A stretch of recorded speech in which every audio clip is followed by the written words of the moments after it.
қараймыз да біз айтамыз, мына адам нашар, мына адам жақсы деп бөліп тұрамыз. Бөлген кезде Аллаға доға айтқанымыз екен. Негізі қабақты, қас қабақтың негізгі түбін Алла тағала бізге басқа түсінігімен берген екен. Мен сол ақиқатты сіздердің алдыларыңызға бөлісейін. Міне, қабақ. Қабақ деген қай жақтан оқысаң да, былай оқысаң да қабақ болады, былай оқысаң да қабақ.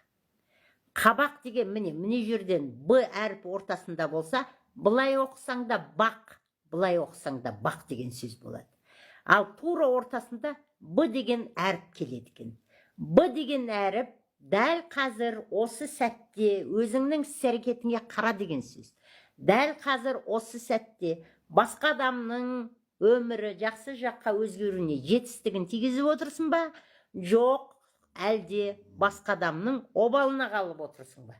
Міне, дәл қазір қабақ деген сөздің ортасында, міне, ортада кармический яма деген бар.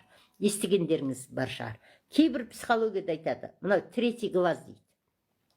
Міне, третий глаз деген қабақ арқылы ымды түсінсең, дәл қазір сен ешкімнің обалына қалмайсың деген сөз.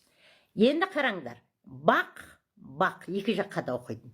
То есть сенің оң жақ қасың, қас деген сөзді қарасақ, қ деген Құдайым берген асы. Бағыңды ашатын. Значит, бағыңды ашатын Құдайың берген асың, міне, қазақта бүйтеді. Өлі риза болмай, тірі байымайды деген сөз бар.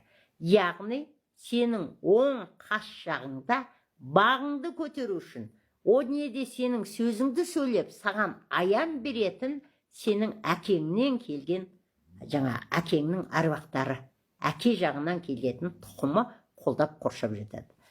Ал сол жағынан бақ, тағы, қас деген сөз бірінші қ, Құдайымның берген асы. Бағың ашылсын десең, жеті шілпегіңді пісіріп, анаңның тұқымы сені қолдап қоршап жататын оң. Сол себептен міне қабақ деген сөздің ымы ақиқат бойынша бөлек екен. Ал біз өзіміздің шығарып алғанымыз. Ал